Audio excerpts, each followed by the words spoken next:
É uma enorme satisfação tê-los aqui conosco essa noite. Bem, gente, essa noite eu e o Fernando iremos apresentar a vocês uma live aqui de uma forma diferente, onde nós iremos aqui tratar sobre detalhes de alguns sistemas que famílias, por alguma razão, optam em fazer ao invés de um sistema mais robusto, mais seguro. Nós vamos falar hoje sobre empresa de família. Vamos trazer as definições, os possíveis problemas que essas empresas trazem para as famílias. Também vamos falar aqui de pejotização de patrimônio. O que é que você faz com isso? Qual é a definição desse tipo também de sistema? Quais são os problemas dele? E iremos tratar aqui também de empresas de administração de bens próprios, também com esse viés de sucessão e tudo mais. Iremos mostrar aqui quais são os problemas desses sistemas e, claro, iremos fazer um contraponto aqui com a holding familiar. Então, Fernando, vamos começar aqui essa noite, Fernando, falando um pouco. Eu gostaria que você nos esclarecesse como é que funciona, Fernando, a empresa de família. Uma definição do que é empresa de família, Fernando. Bom, gente, antes de mais nada, o que se entende, né, normalmente como empresa de família? É aquela empresa que exerce uma atividade empresarial e que possui membros da família, né, ou um membro, pelo menos, né, na sua administração. Aquela empresa que passa de avô para pai, para filho, etc. Tá? Então, a grosso modo, isso que é empresa de família. Muito bom. Essa empresa de família, Fernando, quando as famílias optam, porque pelo que tu está me falando, ela é uma empresa que o caráter dela, a essência, a natureza dela é empresarial, como todas, mas eu digo assim, o objetivo da empresa é empresarial, certo? Perfeito? Então, eu acredito eu, que talvez não seria o melhor mecanismo para se fazer um planejamento, uma sucessão patrimonial. O que tu me diria que essa empresa traz de risco para essa família? Bom, em primeiro lugar, toda atividade empresarial, ela é uma atividade de risco. O risco, ao longo da história humana, é o que traz retorno. Veja, por exemplo, as caravelas, as grandes navegações, eram altamente arriscadas e trazem um retorno altíssimo. Então, se você tem uma atividade empresarial, seja ela qual for, uma indústria, um comércio, enfim, você tem riscos dentro dessa atividade. Riscos tributários, né, riscos trabalhistas, né, dependendo, risco com consumidor, fornecedor e por aí vai. Então, se você usa esse negócio de família, né, essa atividade empresarial de família para tentar fazer o seu planejamento sucessório, colocando os seus bens, né, ali dentro daquela empresa, né, seja como capital social, seja como algum imóveis para investimento, em alguma outra classificação contábil, enfim, você está colocando esses imóveis, ou até bens financeiros, né, bens móveis, embaixo do risco dessa atividade. Se a sua atividade sofrer uma execução, essa execução vai em cima dos seus bens que estão ali, porque não são mais seus, são da atividade, dessa empresa. Entendi, Fernando, entendi. E você mencionou aqui, Fernando, essa questão da sucessão, certo? Como é que é feita essa sucessão? Existe prejuízos que a empresa de família possa trazer para essa família que está querendo integralizar o seu patrimônio dentro de uma empresa? Como é que funciona essa sucessão e os riscos ou os malefícios que esse sistema possa trazer para quem está opinando por essa proteção patrimonial, essa sucessão, enfim? Bem, não existe ali um planejamento sucessório, né?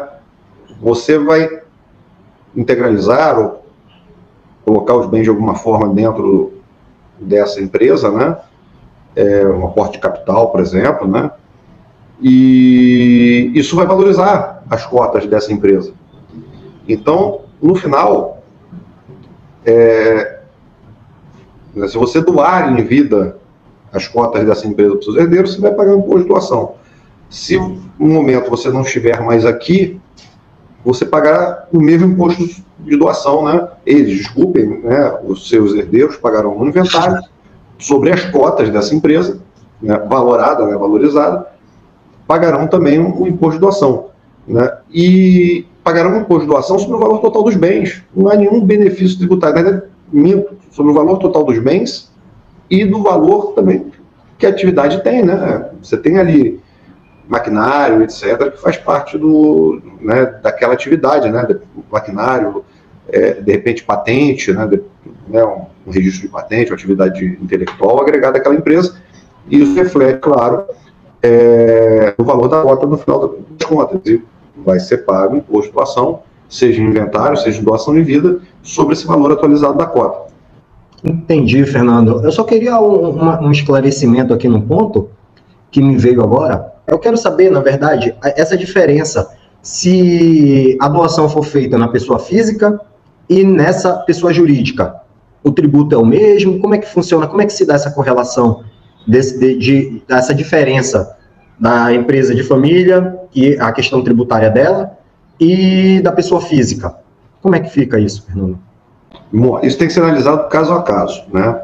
Então, por exemplo, se você vai doar um imóvel em vida para alguém, você vai pagar um imposto de doação sobre o valor daquele imóvel, né? Se você vai doar uma empresa ou parte das cotas daquela empresa, você vai pagar o imposto de doação sobre aquele respectivo valor, né? Então, por exemplo, você não precisa doar a totalidade da empresa de uma vez, você pode doar ela parcelada, que nem se você tiver uma quantia no banco, você pode doar ela parcelada, né? Mas o que acontece é o seguinte, nós estamos falando de duas situações distintas. Quando eu coloco o bem imóvel dentro dessa empresa, o valor dele passa a estar agregado ao valor da empresa. Ele contribui no balanço da empresa e valoriza a cota. Então, entre aspas, acaba sendo elas por elas, porque você vai ter o custo dos seus imóveis, né, o imóvel que você tem, agregado ali dentro daquela empresa, né, e o valor da doação vai ser praticamente o mesmo.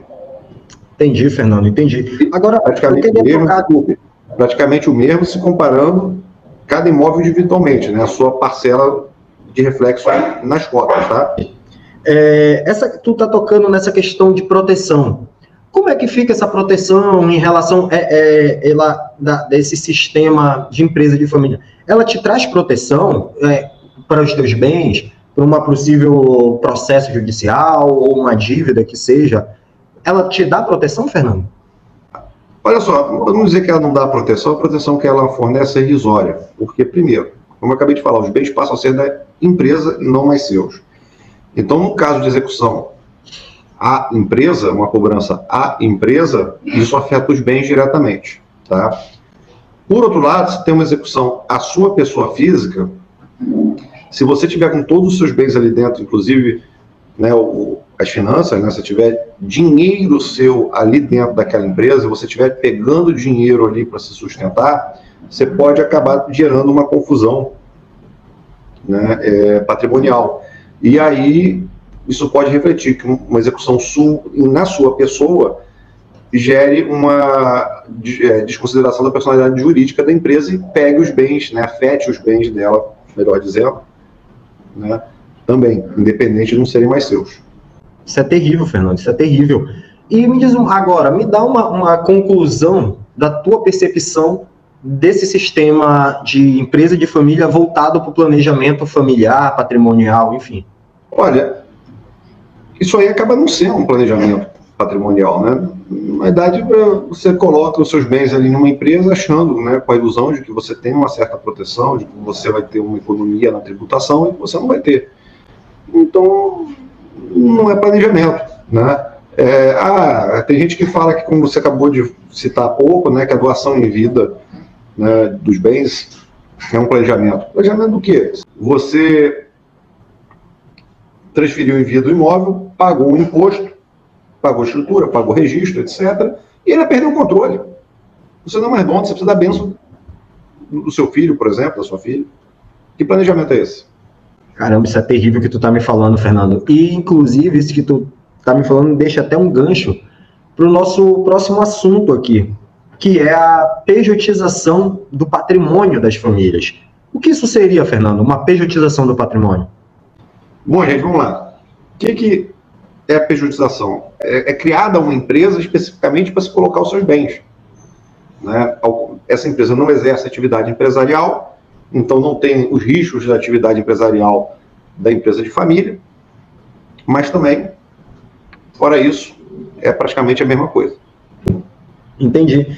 Então, o que tu está tentando me falar aqui é que a questão de proteção patrimonial que outros sistemas te fornecem, aqui é basicamente zero. Não existe ou existe algum? Como é que funciona essa questão da proteção? Porque ocorre aqui que ela pode te trazer problemas, não é isso? Eu acredito que uma pejotização por si só, ela traga problemas para essa família. E, assim, qual seria, de fato, um problema que tu possa me apresentar que essa empresa, ela possa vir acarretar às famílias? Bom, um problema que você pode dizer é o seguinte: como essa empresa é uma empresa que não exerce atividade alguma, né? Então você perde a imunidade ao ITBI na integralização dos imóveis como capital social, tá? E aí a família tem que arcar com os custos, né, do ITBI, no caso aqui do Rio de Janeiro, 3%. Quando a gente pensa em outros sistemas de planejamento patrimonial, como é o caso da ROAD, a gente pensa num sistema um pouco mais robusto, né? O que faz com que essa pejotização, apenas a pejotização, pegar o teu patrimônio e colocar dentro de uma empresa, o que ele não agrega, o que ele não traz para a família, o que ele deixa de lado que outros sistemas fornecem? Bom, falando primeiro agora do ITBI, né? Outro aspecto é a questão da doação, né? Então, da mesma forma que a empresa, né, de família, aquele bem imóvel agrega valor à cota, né, ao integralizar o capital social, você tem um custo alto de imposto de doação. Essa situação, então, pelo que tu está me falando, então, a pejotização é meramente tu colocar o patrimônio da família ali dentro, sem fazer nenhuma espécie de planejamento, sem colocar uma proteção adequada. Se tivesse uma espécie de proteção para esse sistema, como um profissional poderia fazer alguma espécie de proteção? Teria como acrescentar essa proteção nessa espécie de sistema?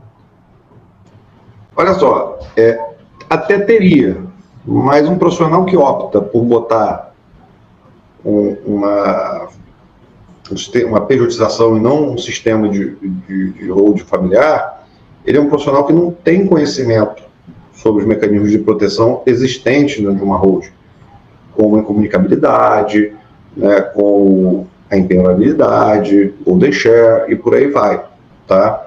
Então, acaba, apesar de ser possível colocar esses mecanismos de proteção, esse profissional não tem conhecimento, não coloca, na maioria dos casos, tá? Então, aqui uma dica boa seria procurar um profissional adequado para elaborar o teu planejamento sucessório e patrimonial. Talvez seja isso, né? Uma outra questão aqui, Fernando, que foi levantada nas nossas redes sociais e que eu anotei para te fazer essa pergunta agora. As empresas administradoras de bens próprios, ela me deixou com uma pulguinha atrás da orelha. Como é que funciona essa empresa de administração de bens próprios? Me explica um pouco sobre isso. Bom, né, normalmente essas empresas, elas têm uma atividade empresarial, atividade imobiliária. E por fazerem essa atividade imobiliária, elas perdem a imunidade ao ITBI, tá? No momento da integralização do imóvel como capital social. É basicamente esse o único risco dessas empresas? Ela traz algum outro risco? Como é que, mais ou menos, ela para fazer um planejamento sucessório, além do ITBI, que já é uma tragédia, deixando claro aqui que pagar, por exemplo, no estado do Rio de Janeiro, 3%, é um valor alto em cima de um patrimônio de 1 milhão, se vai 30 mil reais aqui, não é isso, Fernando? Então, estamos falando aqui, ela traz algum benefício, ela traz alguns outros possíveis riscos? Me explica um pouco mais sobre isso, Fernando. Bom, o benefício que ela traz é que, como você está ali já uma empresa que exerce uma atividade imobiliária, você pode alugar seus imóveis, se for o seu caso, né? Tem família que tem imóveis, mas não usa os imóveis, não aluguéis, mas você pode alugar seus imóveis pela empresa e pagar o imposto de renda sobre a pessoa jurídica e não sobre a pessoa física. E também existem benefícios sobre os sistemas anteriores, né, na questão da compra e venda de imóveis, tá? Mas apenas isso. É a vantagem que ela tem sobre os sistemas apresentados anteriormente. Então, basicamente, ela aqui dentro desse sistema daria para se fazer a sucessão também. Mas, de qualquer forma, você vai pagar um custo altíssimo de TBI e sem falar da doação, né? Que eu acho que também vai ter que ter, eu estou enganado. Não, sim, olha só. No momento em que você integralizar o capital social com os imóveis, você vai pagar o TBI, não há imunidade nesse caso, tá? E a questão da sucessão é a mesma coisa que eu falei nas empresas anteriores, né? Você vai ter aquele valor daquele imóvel agregado ao valor da empresa, e isso vai refletir nas cotas e você vai pagar um imposto, um ITD ao Estado do Rio de Janeiro, ou ITCMD, né? Aqui é ITD, mas o nome correto seria ITCMD, mais elevado do que um sistema de holding familiar, por exemplo. Entendi. Até porque, apesar desse imposto ele ser menor, né, na pessoa jurídica do que na pessoa física, eu acredito que ele seja em volta de 4,5% na PJ, mas ainda assim é um valor muito elevado para a família ter que arcar com esses valores altíssimos, né? 1 milhão, nós estamos falando aqui de 45 mil de imposto, sem falar os outros 30 mil de TBI, que já sobe o valor desse sistema de um apartamento de 1 milhão para 75 mil, né? Isso falando só de imposto, né, Fernando? Agora, Fernando, eu estou vendo aqui que não é um bom negócio optar por uma empresa de família, contratar um profissional qualquer para fazer o seu sistema e fazer uma mera pejotização do sistema. E também estou vendo aqui que essa administradora de bens próprios, ela até serve, mas não para esse propósito que é a proteção e a sucessão do seu patrimônio, né? Nós estamos vendo que ela encarece muito esse sistema, como tu bem pontuou aqui para a gente.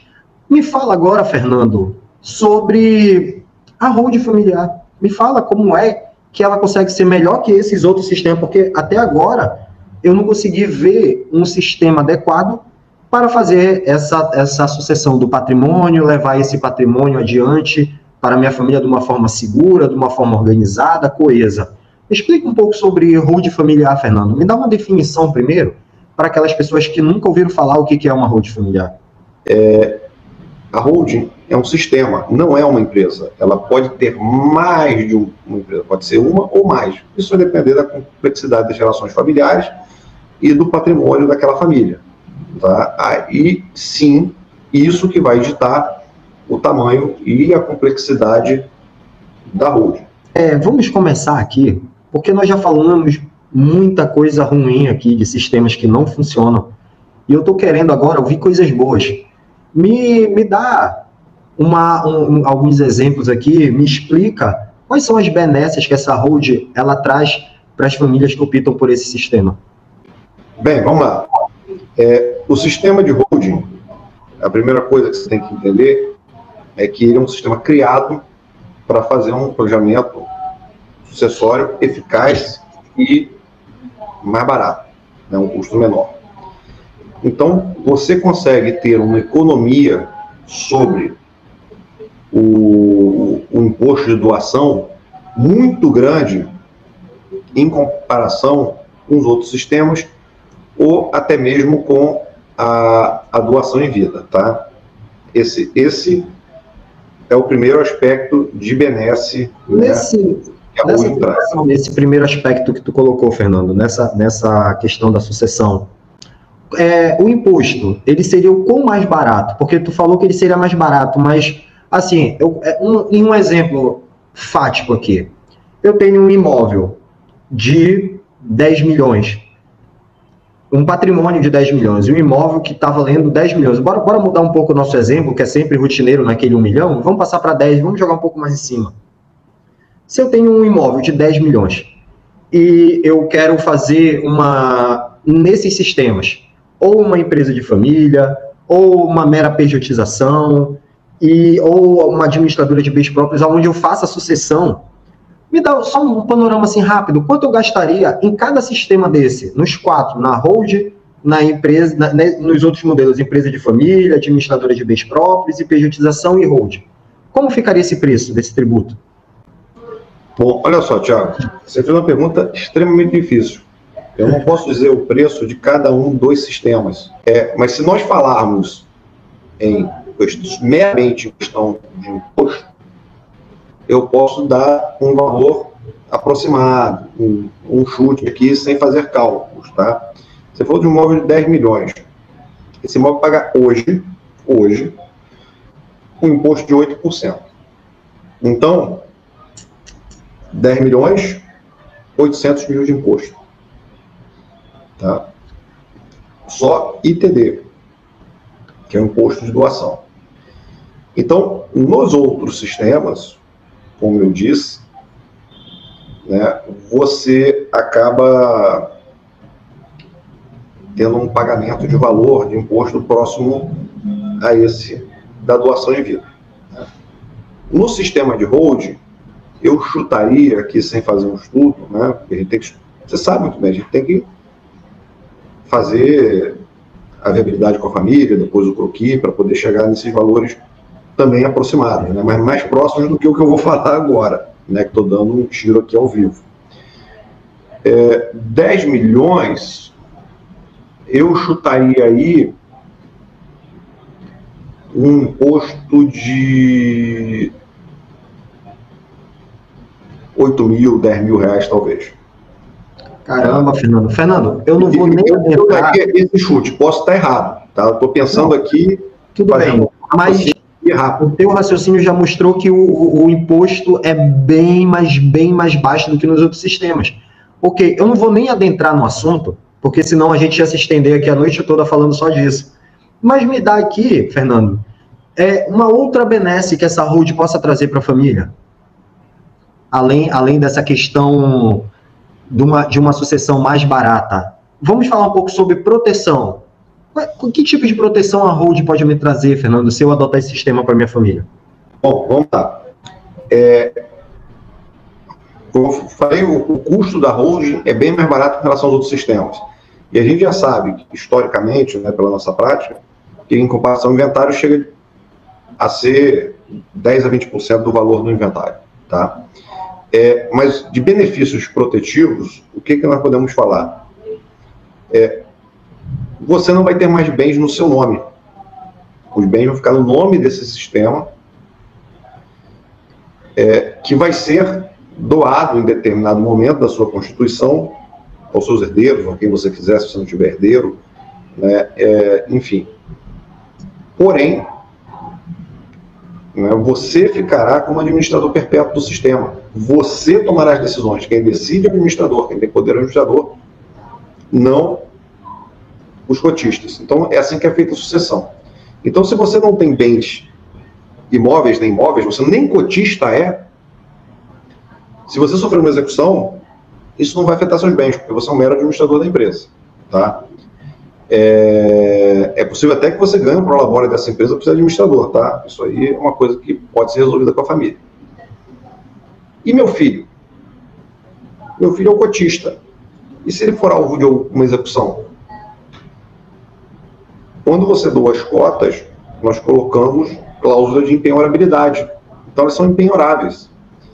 Não há risco dessas cotas, né, serem penhoradas por uma execução, nem os bens da empresa. Salvo no caso de uma execução tributária, uma execução fiscal, e uma execução trabalhista, porque se assemelha, né, a execução fiscal, e as duas ignoram a cláusula de empenhorabilidade. Então, nesse caso, se seu filho estiver sujeito a uma execução fiscal trabalhista, sim, né, a holding dos bens do dono dela estaria em cheque. Porém, nós também colocamos no contrato uma cláusula de callback, no qual, quando você perceber que seu filho está ameaçado, né, por uma situação como essa, claro que antes que ela aconteça, você vai puxar de volta para si as cotas que doou para ele. E aí, elimina-se o problema. Né, quando... Caramba, Fernando, caramba, é uma solução.